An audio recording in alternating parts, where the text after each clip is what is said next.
Donc dans le projet tel que vous l'avez reçu dans le programme, c'était marqué ceci que je vous relis, c'est ce qu'on va faire cet après-midi. Dans une lettre marquée par la joie, écrite en prison, l'apôtre Paul exhorte les Philippiens à faire encore des progrès dans leurs relations communautaires en imitant l'itinéraire du Christ. Après une brève introduction, alors ne vous y fiez pas, quand on vous dit « je serai bref », en général, c'est mensonger. Bon. Donc l'introduction ne sera pas brève, elle sera d'environ une demi-heure. Donc si vous voulez dormir, c'est maintenant. Nous lirons ensemble, là il ne faudra plus dormir, d'abord personnellement, puis en petits groupes, et c'est là tout l'intérêt de pouvoir être ensemble du même côté de l'écran, avant de les reprendre les premiers versets du chapitre 2, avant de les reprendre ensemble et d'en tirer des conséquences ecclésiologiques et christologiques de ce texte. Et chemin faisant, donc, ce sera l'occasion d'échanger sur des questions de méthodologie et sur les enjeux théologiques de l'exégèse des textes du Nouveau Testament. Donc, l'introduction brève concerne Paul et les Philippiens. À ma droite, Paul, enfin, à votre droite, Paul, à gauche, une mosaïque qui est à Philippe et qui montre un peu le chemin en bas de Troas jusque vers Philippe, qui est bien planté, jolie ville, avec des murailles pour le coup. Quelques mots peut-être pour vous rappeler qui est Monsieur Paul. Donc 4 points, tout hasard. Il se peut que certains d'entre vous aient des idées, comment dire, déjà conçues sur Paul. En général, j'ai pas mal de démontage à faire, de fausses idées sur Paul dans mes cours. Donc 4 points pour situer l'auteur de la lettre aux Philippiens. Première chose, Paul est un pharisien de Tarse. Donc qui dit pharisien veut donc dire un juif, ça c'est pas une grosse surprise. Pharisien donc d'un des groupes religieux les plus exigeants du judaïsme du 1er siècle. Pharisien attentif à la loi et pharisien, ça veut dire qui croit à la résurrection. C'est qu'une des grosses différences entre les sadducéens et les pharisiens, c'est qu'on croit, du côté des pharisiens, d'une part à la résurrection des morts, d'autre part qu'on croit aussi à la liberté. Alors que du côté sadducéen ou essénien, il y a d'autres questions sur la liberté. Paul est né hors de la terre d'Israël. Il est né à Tarse, donc au sud-est de la Turquie actuelle. Et c'est ça qui est étonnant, c'est qu'il puisse se dire pharisien selon la loi, il le dit justement aux Philippiens au chapitre 3, verset 5. Ce qui veut dire que s'il est pharisien, c'est qu'il a été formé à Jérusalem. Alors, rien dans les lettres n'explique qu'il a été formé à Jérusalem, sauf ce petit mot, pharisien selon la loi. Et donc, ce qu'on voit bien dans ces lettres, c'est qu'il est formé dans l'interprétation de la Torah. Il sait commenter, il sait mettre en lien des versets de manière qui peut nous surprendre jusqu'à aujourd'hui. Et on voit bien donc son entraînement biblique. En même temps, il a un nom qui est latin et il a une langue qui est le grec.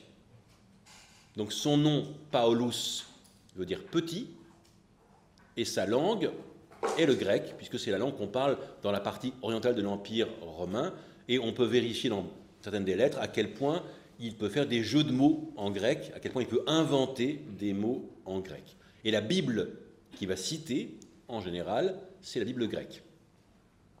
Donc, Paul, pharisien de Tarse. Deuxième point, pharisien, oui, mais ayant été saisi par le Christ. Donc celui qui écrit la lettre aux Philippiens se définit comme apôtre, mais aussi comme esclave du Christ Jésus, mort et ressuscité. Et je dis bien mort et ressuscité parce que pour Paul, la croix est probablement le cœur de son message. Annoncer que le Messie est crucifié, et ça suppose donc une dimension un peu paradoxale de ce qu'est l'enseignement paulinien à chaque fois. Donc, Paul se dit apôtre, et pourtant il n'est pas un des 12. Mais apôtre, c'est au sens étymologique du mot en grec, celui qui a été envoyé, donc c'est un lieutenant, un chargé de mission. Et au début de la lettre aux Galates, on a donc le contenu de la mission, annoncer le Fils de Dieu parmi les nations. Annoncer le Fils de Dieu parmi les nations. Mais Paul ne raconte pas particulièrement ce qui s'est passé à Damas. Il faut revenir au Actes des Apôtres pour avoir différents textes dessus. Et Paul, je disais, annonce un Messie crucifié, et ses propres épreuves, la vie de Paul marquée par la souffrance, est pour lui un critère de vérité de son apostolat. C'est parce qu'il est lui-même éprouvé dans sa chair qu'il est témoin de celui qui a souffert pour nous, celui qui nous a aimés et qui s'est livré pour nous, comme il dit au Galates chapitre 2, verset 5. Verset 20, 2, 20. Et donc, dans les Philippiens, puisque c'est la lettre que nous travaillons cet après-midi, il y a ce petit passage qui dit « Il s'agit maintenant de le connaître, le c'est Jésus, lui, ainsi que la puissance de sa résurrection et la communion de ses souffrances. » On voit bien les deux choses. Hein. Il y a la puissance de la résurrection. Il est ressuscité. Et donc là, pour Paul, cette résurrection, elle accomplit son attente de pharisien et en même temps, elle bouleverse toute chose. Il y a un nouveau monde, il y a une nouvelle création, il y a une réalité qui était complètement inattendue, qui advient maintenant. Donc, il y a la puissance de la résurrection, mais il y a aussi la communion de ses souffrances, en étant configuré à lui dans la mort. Donc Paul ne fait pas une impasse sur la mort en disant « croyez en Jésus et vous échapperez à tous les problèmes ». Sûrement pas. Croyez en Jésus et vous passerez par la croix comme Jésus et vous arriverez à cette communion avec le Père qui est celle de Jésus. Verset 11, pour parvenir, si possible, à la résurrection d'entre les morts. Ce n'est pas que j'ai déjà obtenu tout cela, ni que je sois déjà parvenu à l'accomplissement, mais je le poursuis, tâchant de le saisir, pour autant que moi-même j'ai été saisi par Jésus-Christ. Et il me semble que ces derniers mots du verset 12 sont un autoportrait de Paul, saisi par Jésus-Christ. Il marchait, il suivait le chemin de la halakha comme pharisien, et voilà qu'il a été saisi par Jésus-Christ. Donc, verset 12, ces mots-là. Et en même temps, il dit « parce que je suis saisi, je cours ». C'est tout le paradoxe paulinien, quelqu'un qui est arrêté, saisi, et qui de cette la court. Et le paradoxe est la manière pour Paul de dire à quel point ce que Dieu fait échappe à nos catégories. Certainement, vous connaissez ces textes où il dit « la folie de Dieu est plus sage que la sagesse du monde ». Dieu a choisi ce qu'il y a de fou dans le monde pour confondre ce qui est sage. Ça, c'est 1 Corinthiens 1, 18 et suivant. Donc, apôtre du Christ, mort et ressuscité. Alors, troisième point, ça apparaît là. En même temps, il est un théologien et un écrivain. Paul, on le sait, développe toute une correspondance avec les communautés qu'il a fondées. Donc, il y a, dans notre Nouveau Testament, 13 lettres qui portent le nom de Paul, et ces lettres cherchent à répondre à des problèmes concrets en général et servent à exhorter les communautés. Alors après, sur les 13 lettres, il y a des distinctions à faire, mais ceux qui suivront le cours Paul A, ou ceux qui ont suivi le cours Paul A, qui est donné au deuxième semestre en théorie en ligne, comprendront mieux après comment on fait, page de pub, pour suivre mon cours. N'hésitez pas. Voilà. Mais on pourrait dire, et certains pensent, voilà, bon, c'est des lettres d'occasion. Sauf que dans ces lettres-là, presque toujours, Paul profite de l'occasion du questionnement de la communauté pour ouvrir à une vraie théologie. Alors, ce n'est pas une somme théologique, ce n'est pas un traité de théologie, mais pour régler un certain nombre de questions, il y a besoin de regarder qui est Dieu. Donc, Paul n'est pas seulement écrivain, mais il est bien écrivain et il est théologien au sens fort. Et fréquemment, ça passe par ce qu'on appelle le détour. Le détour. Typiquement, dans la première lettre aux Corinthiens, au chapitre 12, Paul veut affronter la question des dons spirituels et de comment ils doivent être organisés dans la communauté avec les questions de mépris ou de jalousie qui doivent se poser par rapport aux dons que l'on a dans la communauté, l'un ou l'autre, lequel est le plus important, voilà. Et Paul va essayer de régler cela. Mais il ne règle vraiment les choses qu'au chapitre 14. Et entre le chapitre 12 et le chapitre 14, il y a le chapitre 13. Oui, ça, il y en a qui ne sont pas encore endormis. Bravo. Et le chapitre 13, beaucoup l'auront entendu dans des mariages, nous parle d'autre chose que des dons spirituels, dans le fond. Nous parle surtout de cette primauté donnée à la charité, à l'agapé, cet éloge de l'agapé. Et donc il y a ce détour. pour comprendre comment il faut vivre concrètement dans la communauté les dons de l'Esprit Saint, il y a besoin d'un détour. Et fréquemment, chez Paul, il y a ce détour par Dieu qui nous oblige à remettre les choses sous le regard de Dieu pour pouvoir après discerner et se décider. Donc l'enjeu, c'est bien sûr de pouvoir vivre en communauté, mais ça suppose ce détour. Et ce qui est intéressant aussi, c'est que Paul est quelqu'un qui argumente dans ses lettres. Comme théologien, il va utiliser différentes techniques. J'ai parlé de l'interprétation de la Bible tout à l'heure, comme pharisien. Mais la première chose, le premier point quand Paul doit argumenter, ce n'est pas la Bible. Il n'est pas du genre à dire « la Bible dit que ». Non. La première chose qu'il commence à faire dans ses lettres, c'est « qu'est-ce que nous vivons ?» Donc le point d'entrée, c'est notre expérience commune. Qu'est-ce que nous vivons? Ensuite, il y a souvent recours à des principes. Puisque ceci arrive, alors cela. Des principes de droit, des principes de bon sens, des principes d'agriculture éventuellement, ça peut arriver aussi. Et après, un peu comme le clou final, là il y aura la Bible. Il y aura comme dernier point l'affirmation, et de fait c'est bien ce que nous dit aussi l'Écriture, mais on part de là où est la communauté. On part des gens avec qui on est, et c'est à eux, ce terrain commun est très important. Alors ça porte un nom savant, ça s'appelle la rhétorique. Et de fait, Paul, dans ses lettres, utilise des éléments de la formation qu'il a reçue à Tarse, dans les écoles, du côté de la rhétorique. Donc, j'en étais à mon troisième point, je vais y arriver, théologien écrivain. Et mon dernier point, c'est ça, hein. Paul, je vous l'ai dit tout à l'heure, est convaincu que la résurrection de Jésus change complètement la donne. Et que puisqu'il y a eu la résurrection de Jésus, des temps nouveaux sont non seulement commencés, mais que la fin du monde est extrêmement proche. Donc dans les textes les plus anciens de saint Paul, je pense à la première aux Thessaloniciens, mais c'est aussi le cas de Philippiens, on a cette affirmation que nous les vivants, nous serons emmenés dans les cieux avec ceux qui seront ressuscités entre les morts. Donc il y a une attente ardente de la venue du Seigneur, qu'on appelle la parousie.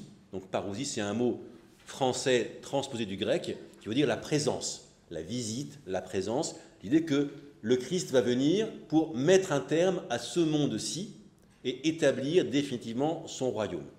Donc quand nous lisons ces lettres, il faut tenir compte de ces quatre éléments. Il est juif et pharisien. Il est témoin du Christ mort et ressuscité, témoin dans sa chair. Il est un théologien et un écrivain, et il est dans l'attente de la parousie, et pour les Philippiens, ceux qui ont lu la lettre, ça joue beaucoup. Donc c'était, j'ai Paul et Philippiens, c'était Paul. Maintenant, les Philippiens. Quand est-ce que Paul a rencontré les Philippiens? Eh bien, il ne le dit pas particulièrement dans sa lettre, et donc il faut avoir recours à un autre texte qui est les Actes des Apôtres au chapitre 16. Alors ceux qui ont le PowerPoint verront qu'en haut à gauche, j'ai marqué NDS. Donc ce nom de code veut dire Nouvelle Bible Seconde, c'est-à-dire celle-là, celle que j'ai entre les mains, et qui nous parle des Actes des Apôtres. Et dans la Bible, il y a justement de très jolies cartes. Et tout à l'heure, je vous dirai pourquoi j'ai choisi la NBS et pas les autres, mais tout à l'heure, un peu de suspense sinon. Paul, selon les Actes des Apôtres, arrive, après avoir traversé la mer Égée, de Troas, arrive à Philippe. Et Luc écrit, « De là, nous sommes allés à Philippe, première ville du district de Macédoine et colonie romaine. Nous avons séjourné quelques jours dans cette ville. » Ce qui est curieux, c'est que c'est la seule fois où Luc prend la peine de dire qu'une ville traversée par Paul est une colonie romaine, alors qu'il y en a d'autres. Antioche de Pisidie ou Troas sont des colonies romaines fondées par Rome. Qu'est-ce qu'une colonie? Une colonie, c'est un endroit où Rome a investi en mettant des hommes pour fonder une réalité qui est comme une petite Rome. Et la colonie romaine bénéficie du droit qui est celui de la ville qu'il a fondée. Donc ça veut dire que les citoyens de Philippe sont non seulement citoyens de la province de Macédoine, mais surtout ils sont citoyens romains. Or, dans la lettre, on va trouver par deux fois des mentions sur la citoyenneté. En Philippiens 3, je crois 21, on a quelque chose sur notre citoyenneté dans les cieux. notre citoyenneté dans les cieux. Voilà. Et là, puisque Paul écrit à des gens qui peuvent se revendiquer d'être ce qu'il y a de mieux dans le monde romain, c'est-à-dire citoyen romain, comme il l'est lui-même d'ailleurs, là, il y a l'invitation de dire, ce lieu-là, c'est une petite Rome. Il y a des écrivains qui disent, une colonie, c'est une effigie de Rome, une petite Rome, une Rome en miniature. Et donc, dans ce chapitre 16, je ne vous raconte pas la conversion de Lydie, ni l'exorcisme, mais à ce moment-là, une fois que l'exorcisme a eu lieu, voyant disparaître leurs espoirs de gain, les maîtres de la servante saisirent Paul et Silas et les traînèrent sur la place publique, devant les chefs. Ils les présentèrent aux magistrats en disant « Ces gens jettent le trouble dans notre ville, ce sont des juifs qui prônent des coutumes qui nous est permis ni d'accueillir ni de pratiquer, à nous qui sommes citoyens romains. » La foule aussi se dressa contre eux. Donc, en gros, la xénophobie, ce n'est pas d'aujourd'hui, hein, ça remonte assez loin. Ces gens-là, ils viennent de la Judée, on ne sait pas d'où, ils ne sont pas comme nous, ils ont des idées, ils pratiquent des choses, hein. Mais nous, les Romains, quand même, nous. Et donc là, tout le monde est d'accord, ils sont très très méchants, ces gens-là. Résultat, alors les magistrats leur firent arracher les vêtements, ordonnèrent qu'on les frappe à coups de bâton. Après les avoir roués de coups, ils les jetèrent en prison, enjoignant au geôlier de les tenir sous bonne garde. Ayant reçu cette injonction, celui-ci les jeta dans le cachot central et leur mit des entraves de bois aux pieds. Donc vous avez un apôtre battu, jeté en prison sans jugement. Bon, c'est à Philippe. Verset 25. Vers le milieu de la nuit, Paul et Silas pleuraient dans la douleur. Non, c'est pas ce qui est marqué là. Hein. Vous avez vu, Paul et Silas, non, ils ne pleuraient pas. Et non, Paul et Silas priaient et chantaient les louanges de Dieu. Et ça, c'est important pour notre lettre, parce que la lettre aux Philippiens, elle est précisément marquée par cela. Paul est en prison, et en prison, il se réjouit en Dieu. Et je crois que ce petit verset, acte 16, 25, dit quelque chose de ce que Paul vit. Alors là, c'est à Philippe, mais on verra tout à l'heure, là où Paul était quand il a écrit la lettre aux Philippiens, il vit la même chose. Au cœur de sa prison, alors même qu'il est battu, éprouvé dans la nuit, les pieds. Vous pensez que quand on a les entraves de bois aux pieds, on a des images, on a des objets qui sont restés, il ne faut pas dormir. Parce que essayez d'avoir les pieds coincés dans un bloc de bois, et bien vos jambes, essayez de plier les jambes. Donc c'est très très douloureux. Il n'y a aucun sommeil vraiment possible à ce moment-là, donc c'est une vraie torture. Donc ils sont battus, torturés, et voilà qu'ils priaient et chantaient les louanges de Dieu. Les prisonniers les entendaient. Et vous savez quoi? Tout à coup, au cœur de la nuit, il se produisit un grand tremblement de terre. Les fondations de la prison furent ébranlées, à l'instant même, toutes les portes s'ouvrirent et tous les liens se détachèrent. Donc, entre nous soit dit, ça c'est signé. Ce genre de coup-là, quand les liens se détachent et que les portes s'ouvrent, en général, ce n'est pas un phénomène naturel. Vous êtes d'accord? C'est plutôt divin. Même le tremblement de terre, c'est quand même plutôt Dieu. Donc, surtout parce qu'avant, en acte 12, il y a déjà eu une libération comme ça, miraculeuse. Bon, toujours est-il que prison, louange, libération. Prison, louange, libération. Et puis, ça entraîne une deuxième conversion, celle du geôlier, voilà, et celle de sa maisonnée, qui sont baptisés et qui se réjouissent d'avoir cru en Dieu. Je saute ce passage-là, et la fin du chapitre 16. Quand il fit jour, les magistrats envoyèrent les licteurs, donc les officiers, dire au geôlier « relâche ces gens ». Donc c'est gentil. Ils ont fait battre publiquement, et maintenant il dit « bon, allez, dégagez, les vagabonds, partez ailleurs, quoi ». Bon. Le geôlier rapporta ces paroles à Paul. Les magistrats vont dire de vous relâcher, maintenant donc sortez, allez en paix. Mais Paul répondit, après nous avoir fait battre publiquement sans jugement, nous qui sommes citoyens romains. Ils nous ont jetés en prison et maintenant, ils nous chasseront en secret? Pas question, qu'ils viennent eux-mêmes nous libérer. Les licteurs rapportèrent ces paroles aux magistrats qui prirent peur en apprenant qu'ils étaient des citoyens romains. Parce que de fait, ayant fait battre un citoyen romain en public sans jugement, ils risquent leur tête. Pas leur tête, non, ils risquent leur poste en tout cas, parce qu'il y a une loi, la loi Porcius, qui défend les citoyens romains. On ne peut pas les torturer. Normalement, on ne peut surtout pas les crucifier. Donc, ils vinrent les apaiser et les libérèrent en leur demandant de quitter la ville. Voilà, c'est bien. Donc là, on est entre gentlemen, entre citoyens romains de part et d'autre. Quand ils furent sortis de la prison, ils allèrent chez Lydie, Après avoir vu et encouragé les frères, ils partirent, et je rajoute, ils partirent pour Thessalonique, qui est la capitale de la Macédoine. Donc, Philippe, un lieu où, a priori, on n'a pas vu beaucoup de juifs. Un lieu où il n'y a pas beaucoup de juifs, on n'a pas vu, enfin, vous verrez le texte, un lieu qui est marqué par Rome, un lieu qui est marqué par cette prison et cette libération, et par cette louange qui libère. Et ces éléments-là, ils vont revenir dans la lettre aux Philippiens.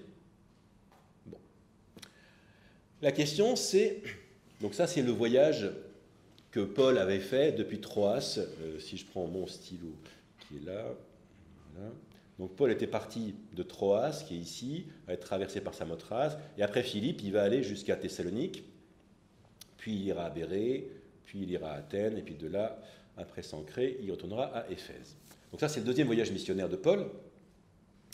Et on retrouvera une dernière fois Philippe dans le voyage de retour de Paul vers Jérusalem, en acte 20, au verset 6. Je ne lis pas tout le texte, mais nous avons embarqué à Philippe. Donc c'est de Philippe qu'on repart. Donc Philippe est un lieu que Paul a visité une ou deux fois.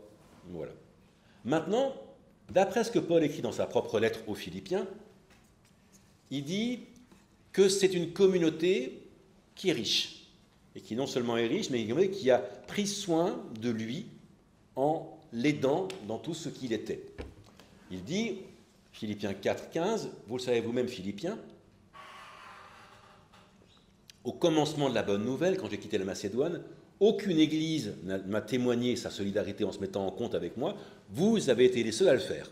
Donc ça veut dire qu'il y a un soutien financier du missionnaire. Ça existe aujourd'hui, hein. Aujourd'hui encore, dans beaucoup d'églises, il y a cette dimension où des gens s'engagent à soutenir un missionnaire qui est au loin. Bon, ben voilà, il y a... Car à Thessalonique déjà, plus d'une fois, vous m'avez envoyé ce dont j'avais besoin. Donc Philippe, Thessalonique, c'est pas très très loin, mais quand même. Après, il y a, bien sûr, on pourrait penser que c'est une manière de faire la manche. Hein, vous êtes très gentil, vous avez déjà donné beaucoup d'argent, encore un peu plus pour ma mission. Et Paul dit, non, attention, c'est pas que je recherche les dons. Ce que je recherche, c'est que foisonne le fruit porté à votre compte. J'ai tout ce qu'il me faut, et je suis dans l'abondance, je suis comblé, ayant reçu par Épaphrodite ce qui vient de vous comme un parfum de bonne odeur, un sacrifice que Dieu accepte et qui est agréé de lui. Donc ce qu'on peut dire, c'est que Philippiens est une lettre de remerciement, pour l'essentiel, à la communauté qui régulièrement a soutenu Paul en lui envoyant de l'argent, à Thessalonique, comme il le dit, puis là, dans le lieu où il est en prison. Car Philippiens est écrite, je vous le disais tout à l'heure, depuis une des prisons de Paul. Mais la question, c'est où Paul, donc c'est mon point suivant, d'où la lettre a-t-elle été écrite? Or, au début de la lettre, Paul déclare ceci: « Je souhaite que vous sachiez, mes frères, ce qui m'est arrivé a plutôt contribué au progrès de la bonne nouvelle. En effet, dans tout le prétoire, dans tout le prétoire, comme partout ailleurs, il est devenu manifeste que c'est pour le Christ que je suis prisonnier. Et ma condition de prisonnier, on est confiance à la plupart des frères dans le Seigneur, qui ont d'autant plus d'audace pour dire la parole sans crainte. Le prétoire. Qu'est-ce qu'un prétoire? Normalement, le prétoire, c'est là où se tient la garde de l'empereur, donc c'est du Latran, donc c'est à Rome. Et donc la tradition dit plutôt que Philippiens est écrite à Rome, et beaucoup de commentateurs donnent comme lieu probable Rome, y compris le dernier commentaire en français, celui de Camille Faucon. On en parlera tout à l'heure. Et puis à la fin de la lettre, dans les salutations tout à la fin, saluez tous les saints en Jésus-Christ, les frères qui sont avec moi vous saluent. Alors vous noterez qu'il n'est pas tout seul, donc Paul. Il n'est pas seul en prison puisqu'il y a les frères avec lui. Tous les saints vous saluent, principalement ceux de la maison de César. Fanny et Marius en particulier. Non, ceux-là non. La maison de César. Et là, donc, on s'est dit, c'est clair, maison de César, donc c'est Rome. Maintenant, regardons la carte de la Méditerranée. Paul écrit aux Philippiens. Vous voyez les Philippiens ici, sur mon écran. Rome, c'est là. Césarée-Maritime, où il était en prison, c'est ici en bas à droite. Et Éphèse, c'est ici. Or, ce qu'on sait d'après les lettres, c'est que Paul parle d'emprisonnement aussi, dans 2 Corinthiens 11, au pluriel, alors qu'il est en route vers Corinthe, et qu'on peut penser qu'à Éphèse, il y a suffisamment d'éléments, il a été en prison. Il y a un certain nombre d'éléments, à la fois pour Philémon aussi, qui nous font penser que Philémon, comme Philippiens, sont écrites depuis, non pas Rome, vous voyez la distance qu'il y a entre Rome et Philippe, mais plutôt d'Éphèse. Mais bon, pour Camille Faucon, on peut penser qu'il y a des transports, il y a des routes maritimes, des routes d'abord terrestres qui vont jusqu'à Brindisi, puis après on traverse, après il y a la Via Ignatia qui va comme ça. Donc de fait, on peut aller facilement de Philippe à Rome.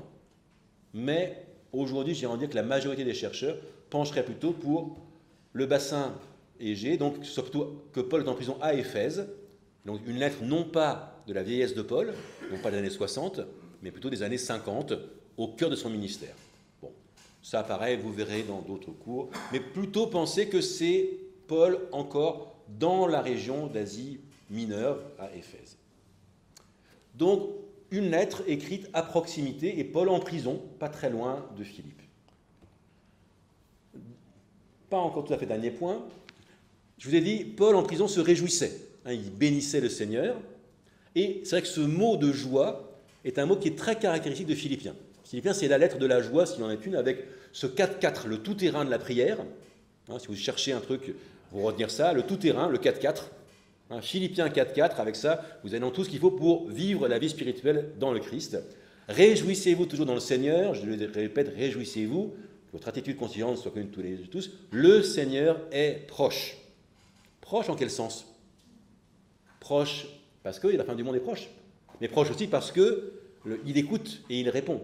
Le Seigneur exauce aussi, donc il est proche, donc dans les deux sens. Mais ce réjouissez-vous est vraiment typique de Philippiens.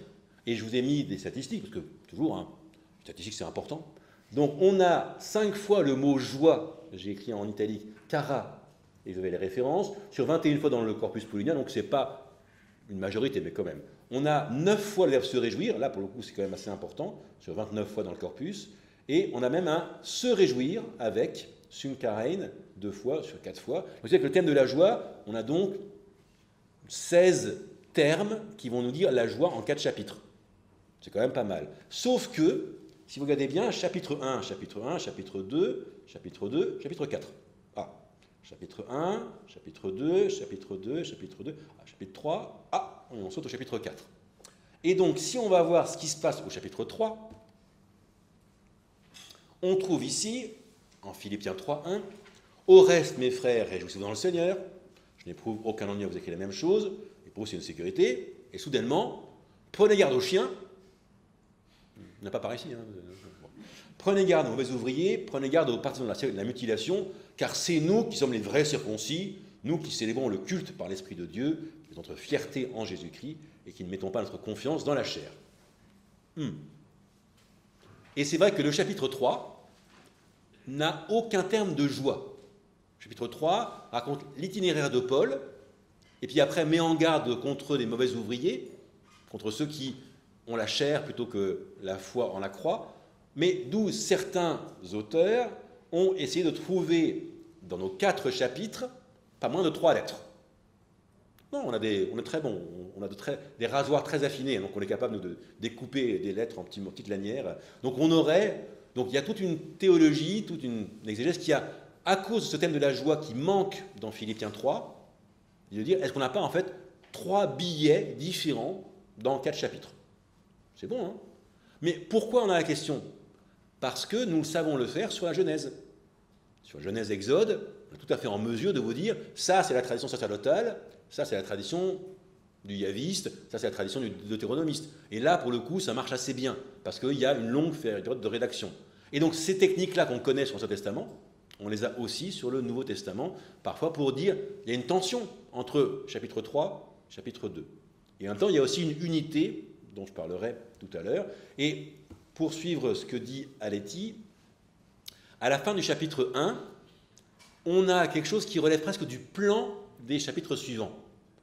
C'est-à-dire qu'on a en 1,27 seulement « Conduisez-vous d'une manière digne de la bonne nouvelle du Christ ». Ça renvoie à Philippiens 2, à 1,11. Il continue « Afin que je vienne vous voir ou que je reste absent », ça c'est à partir du verset 12 où il parle de son absence, « j'entends dire que vous tenez ferme dans le même esprit, on m'attend d'une même âme pour la foi de la bonne nouvelle, sans vous laisser intimider par les adversaires. Pour eux, un indice de perdition, pour vous, c'est un indice de salut. Et là, les adversaires seraient donc déjà mentionnés là, donc on aurait comme une annonce de plan, dès le chapitre 1, de ce qui sera dans le chapitre 2 et 3. Deux fois la même diapo. D'où, je ne vais pas le commenter, une proposition de cadre de l'ensemble de la lettre que j'emprunte à Jean-Noël Aletti, exégète jésuite. Et maintenant, commençons à travailler. Mais, avant qu'on commence à travailler, il y a plein de choses à faire, mais je donne déjà les feuilles, sinon...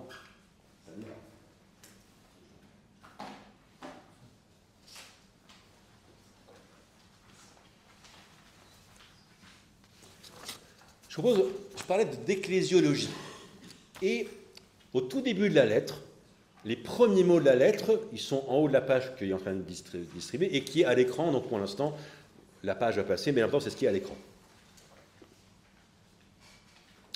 Quand on en lit ceci, Paul et Timothée, esclaves de Jésus-Christ, à tous ceux qui à Philippe sont saints en Jésus-Christ, aux épiscopes et aux ministres, grâce et paix à vous de la part de Dieu notre Père et du Seigneur Jésus-Christ. Et donc la question que je pose, déjà, c'est à votre avis, et selon les notes de votre Bible, que désignent les mots qui concluent le verset 1, épiscope et ministre, et en grec, épiskopois, kai, diakonois. Et avant que je vous lance vous répondre, juste pour moi, qui a une Bible ici? Ah, quand même, oui. Bon. Je me dis, pour ceux qui sont à distance, il y a des questions que je voudrais adresser sur la question des ressources bibliques sur Internet. Après tout est en ligne, hein, il faut jouer le jeu de la ligne. Il me semble, hein, Pierrick? Oui. Mireille aussi. Donc, deux petits points sur les Bibles et leurs commentaires, et puis les commentateurs. Et alors là, écoutez-moi bien, chers étudiants, au loin comme au près, quand on commente la Bible, la première chose qu'on doit faire, c'est de lire le texte avant d'aller lire les commentateurs. Donc d'abord, il faut lire, relire et lire encore une fois le texte lui-même pour avoir une opinion personnelle. Une fois qu'on l'a, on peut l'éprouver par l'autre opinion, celle du commentateur. Mais si vous n'avez pas d'opinion, vous allez seulement adopter celle du premier qui passe. Et parfois, sur Internet, il y a de tout. Donc, comment discerner? Ce sera mon deuxième point. Donc, mon premier point sur les Bibles. Où est-ce que, quand je suis sur Internet, je trouve des Bibles? Alors, il y a des bonnes et des mauvaises nouvelles. La bonne nouvelle, c'est qu'on trouve la traduction de la Bible en entier et la Nouvelle Bible second sur un site dont je vais parler maintenant, lirelabible.net. On trouve de manière assez rudimentaire la Bible de Jérusalem et beaucoup d'autres Bibles sur un site, sur lexilogos.com, mais là c'est juste les versets de la Jérusalem. Donc, vous avez le texte 73 et aucune note. Et j'ai cherché, le CD-ROM qui existait n'existe plus. Ils ne le font plus depuis 2004, donc il n'y a plus de CD-ROM de la Bible de Jérusalem. Donc pour trouver les notes de la Bible de Jérusalem, il faut avoir la Bible de Jérusalem. Et elle n'est pas disponible sur Internet d'une manière ou d'une autre, même pas légalement. Donc voilà. Chers dominicains, y a-t-il un dominicain dans la salle? Non. Jean-Marie? Non, pas là, pas là. Troisième Bible, toujours importante aussi, celle de la liturgie, traduction récente et interne, puisqu'elle est faite pour l'oral. Elle est faite pour être proclamée. Donc ça, c'est toujours intéressant d'avoir un endroit. Et puis, pour ceux qui aiment, André Chouraki est un intellectuel juif, né en Algérie, André Salomon Chouraki, qui porte trois noms, c'est bien, il a un nom arabe, un nom juif et un nom grec. André, c'est grec, Salomon, c'est juif, Salomon, vous êtes juif. Et Chouraki, c'est arabe. Et donc, sa traduction est, comment dire, rugueuse et originale. Donc à ne pas prendre comme première traduction, mais quand on veut comparer les traductions, parfois c'est pas inintéressant de changer l'oreille, quoi. Bon. En marche, les matriciels, oui, ils seront matriciés.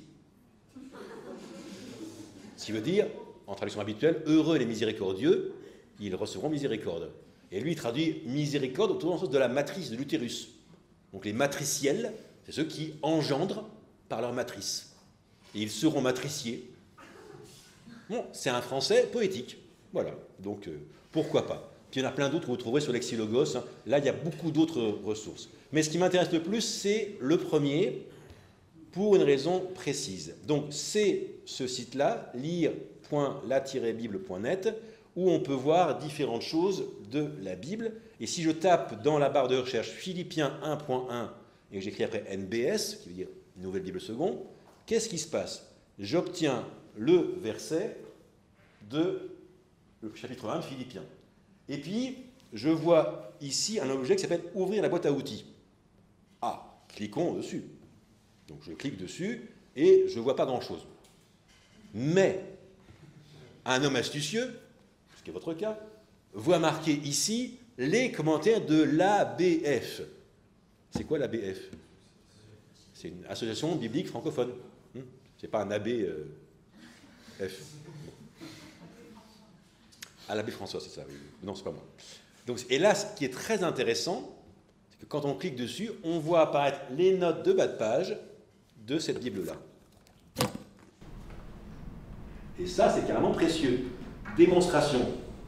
Donc là, j'ai fait apparaître, je grandis l'objet, et donc dans mon histoire de épiscope ministre, on lit, ah oui, épiscope ministre, ou serviteur diacre, les deux mots pourraient désigner ici une seule catégorie de responsables, confère acte 11-30, et ainsi de suite, voire aussi 1 Timothée 3 et remarque.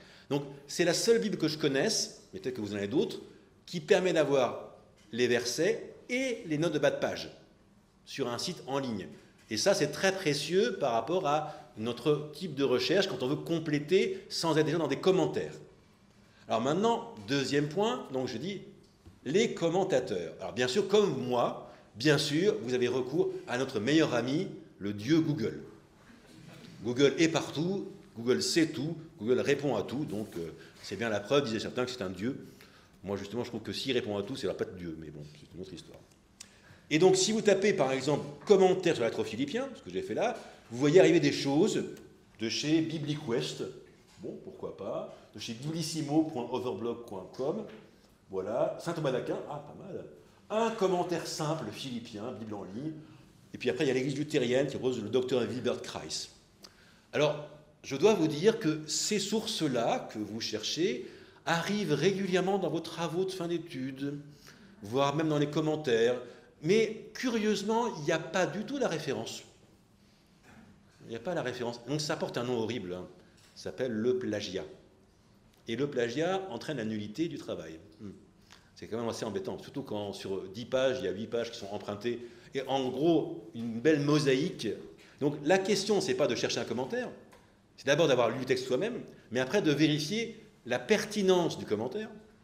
Et pour ça, un site qui est un tout petit peu meilleur que Google tout seul, c'est Google Livre. Là. Et donc si je fais la même chose dans Google Livre, je vois des auteurs qui sont un peu plus sérieux, à mon sens, même si je retrouve Thomas d'Aquin. Donc, on retrouve Thomas d'Aquin. Après, on a un livre qui est tout récent, vous voyez, le deuxième, 1841.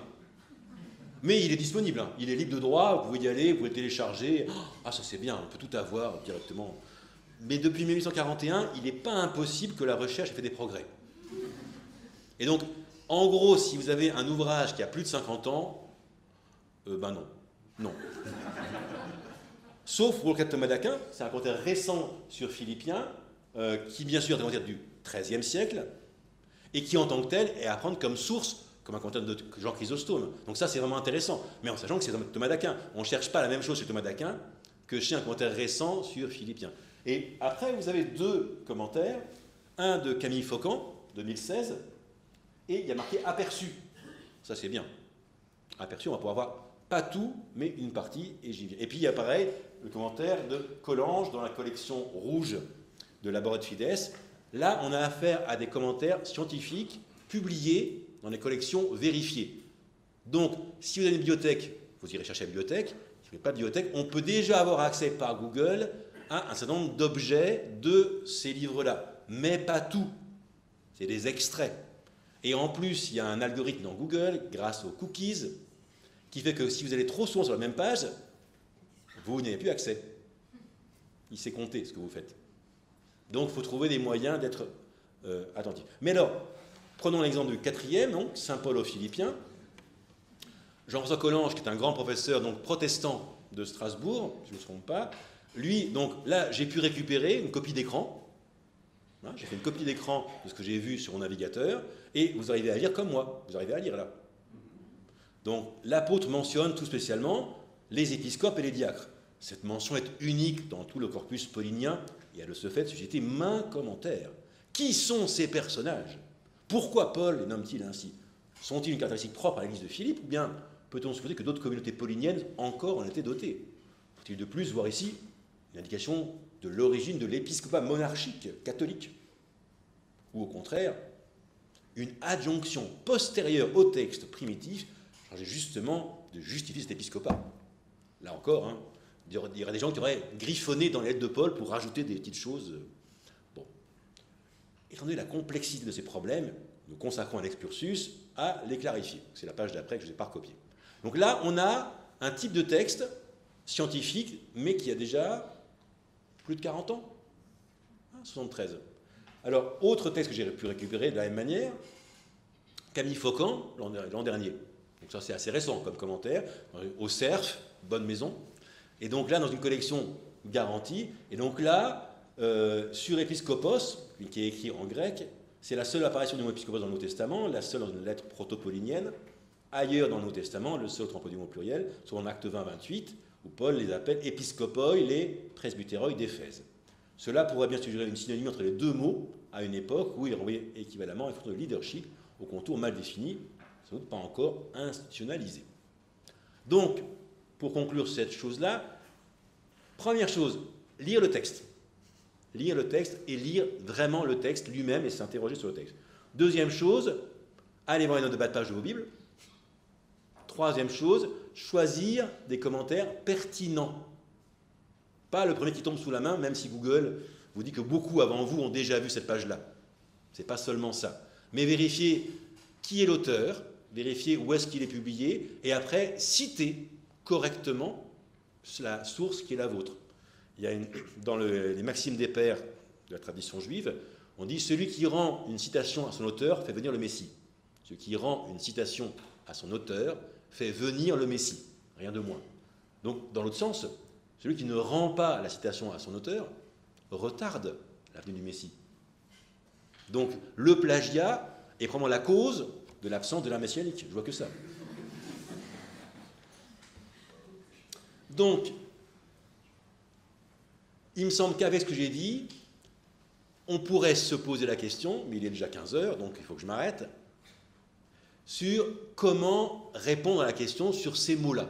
Hein, vous avez épiscope et ministre, vous avez des éléments. Maintenant, je vais vous proposer de le faire sur le texte plus long que vous avez, et là, vraiment, la vidéo va s'arrêter pour un temps, je crois, parce qu'on va mettre... Donc là, vous avez le texte sur la plateforme, hein, ou bien entre les mains, pour ceux qui sont avec moi dans l'amphi Jean-Paul II, des 13 premiers versets de Philippiens.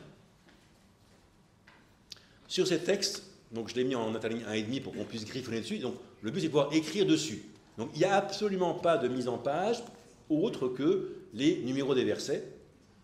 Hein, je n'ai pas mis de titre, je n'ai pas mis de décrochage, pas mis de repérage, et j'ai pris une traduction qui est la NBS, mais qui vaut ce qu'elle vaut. Je dirais. Le grec serait évidemment ce qu'il y a de mieux, mais on ne peut pas tout faire. Donc, quand on a un texte, comment est-ce qu'on travaille? Eh bien, il faut repérer un peu ce qui va structurer le texte. Donc pour ça, je vous demande, stylo en main, de repérer les verbes conjugués. Conjugués, pas les infinitifs, a priori. Hein. Leur temps, leur mode, est-ce qu'il y a des indicatifs? Est-ce qu'il y a des impératifs? Est-ce qu'il y a des subjonctifs? Parce que ça change beaucoup entre un ordre et un conseil. J'aimerais que, ou bien fais ceci. Ça change aussi entre une description, Maître Corbeau sur un arbre perché tenait dans son bec un fromage. Description. Voilà. Donc repérer après les conjonctions de coordination, les pronoms, je, tu, il, nous, vous, les oppositions, les répétitions, donc à partir de là, il y a aussi peut-être une différence de style dans les versets 6 à 11. Question qu'on peut se poser, est-ce que c'est encore de la prose? Alors là où ça tombe bien, c'est que demain, c'est la deuxième lecture, pour la messe catholique de demain. Et donc, à partir de ce moment-là, vous pouvez proposer une première articulation de mes chapitres des versets 1 à 13 en 3 moments, et éventuellement peut-être déjà donner des titres. Qu'est-ce qui se passe dans les 3 moments? Et un peu pour vous aider, mais il y a le verset 5 pose problème, vous verrez. Et donc ma question c'est, est-ce que c'est une conclusion ou une introduction? Et là il faudra qu'on discute, d'abord vous-même, puis après en petit groupe. Ensuite, pour vous aider aussi, quel est le sujet grammatical des verbes des versets 6 à 8 et 9 à 11? Pour la question 4, ceux qui n'ont pas de Bible, ce sera plus difficile. Ceux qui ont des Bibles et un ordinateur, vous pouvez vous connecter maintenant sur les différents sites que j'ai indiqués. Je pense à ceux qui sont à distance, à Chicago ou ailleurs. Et enfin, en quoi les versets 12 et 13 sont-ils une conclusion de ce qui était demandé dans les premiers versets que j'ai lus? Ça, en gros, c'est ce que je demande en travaux dirigés. Quand on fait les travaux dirigés ici, à la faculté sur Philippiens, il y a beaucoup plus de questions, mais il y a ces questions-là, entre autres, pour vous aider à comprendre comment on affronte un texte, comment on l'organise, et après, on va se rendre compte qu'on n'a pas la même visuelle, la même vision du texte. Donc maintenant qu'il est 15h04, on va se donner 20 minutes personnelles, donc jusqu'à 15h24. Là, donc vous pouvez rester ici, aller à la cafétéria là-bas, et dans 20 minutes, on se retrouve ici, et là, on se mettra par groupe de 3 ou 4 pour discuter sur ces questions-là. Mais là, c'est vraiment un temps personnel, parce que je dis, avant d'aller voir les commentaires, il faut d'abord s'affronter au texte lui-même, tel qu'il est, soit dans ma traduction, soit dans une Bible que vous avez apportée avec vous, ce qui sera très bien. Voilà, donc rendez-vous dans 20 minutes. Merci.